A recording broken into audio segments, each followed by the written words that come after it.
পড়ার বিষয় পক্ষ থেকে বলছি, তোমরা যারা নেতাজি মুক্ত বিশ্ববিদ্যালয়ে পড়ছো গ্র্যাজুয়েশন অর্থাৎ ইউজি, তাদের 14ই নভেম্বর থেকে অ্যাসাইনমেন্ট শুরু হয়ে গেছে। 21শে নভেম্বর দুপুর 2টো পর্যন্ত চলবে।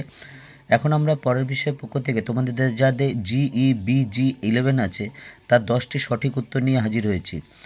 আমরা পড়ার বিষয়ের পক্ষ থেকে একমাত্র চ্যানেল যেখানে তোমাদের প্রায় 75টার মতো কম বেশি অ্যাসাইনমেন্ট নিয়ে হাজির হয়েছি এবং আরও বেশ কিছু অ্যাসাইনমেন্ট দেব। যদি তোমাদের মনে হয় দরকার আছে, অবশ্যই চ্যানেলটি লাইক করো বা সাবস্ক্রাইব করো এবং বেল আইকন টিপে রেখো। আর আমরা বেশ কিছু সাবজেক্টের সাজেশান দিয়েছি, বেশ কিছু নোটও দিয়েছি। এছাড়া যেহেতু অ্যাসাইনমেন্ট জমা শুরু হয়ে গেছে এবং পরীক্ষা প্রায় ঘাড়ের গোড়ায় চলে এসছে, আমরা অনবরত এখন বিভিন্ন বিষয়ের সাজেশন দেব, নোট দেব এবং 1-1.5 মাস আগে ফাইনাল সাজেশন দেবো, যার থেকে কিন্তু তোমরা অবশ্যই কমন পাবে। তা চলো শুরু করি। দেখো, জিই বিজি 11 2024 সালের অ্যাসাইনমেন্টটা।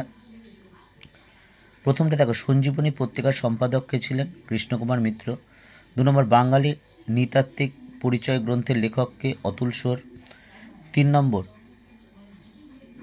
সাঁওতাল জনগোষ্ঠী আগে কী নামে পরিচিত ছিল? হর।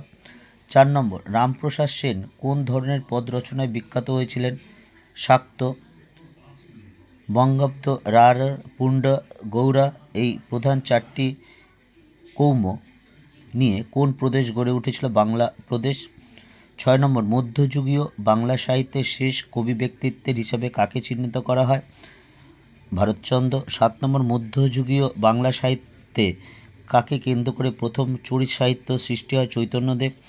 এছাড়া আমরা পড়ার বিষয় পক্ষ থেকে তোমাদের যে গ্র্যাজুয়েশন করার পর কে কী নিয়ে পড়তে চাও বা কোনটা পড়লে, অর্থাৎ কেরিয়ার ওরিয়েন্টেশন তোমাদের যদি জানার ইচ্ছা থাকে বা কোনটা পড়লে কী হবে, তাহলে আমাকে যদি বলো, আমরা আমাদের যারা আছি তাদের মাধ্যমে তোমার সমস্যার সমাধান করা অবশ্যই চেষ্টা করব। 8টা দেখো, 1795 সালে প্রথম রঙ্গমঞ্চকে তৈরি করেন? Gerasim Lebedev. 9টা, এ গ্রামার অফ বেঙ্গল ল্যাঙ্গুয়েজের কার লেখা? হ্যালাড।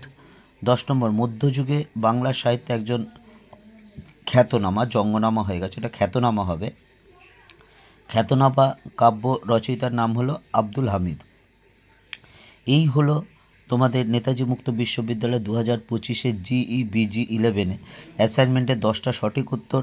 তোমরা জমা দেওয়ার আগে, সাবমিট করার আগে আর কি, তোমরা একটা খাতায় লিখে নেবে পরিষ্কার করে, যাতে কোনো ভুল করেও না ভুল হয়।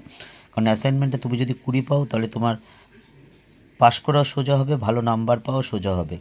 পড়ার বিষয় পক্ষ থেকে আমরা শুধু তোমার অ্যাসাইনমেন্টে 20-তে 20 বা ভালো পরীক্ষা এইটুকু কামনা করি না, তোমার খুব জীবন সুন্দর সুখময় হয়ে উঠুক এই কামনায় রইল।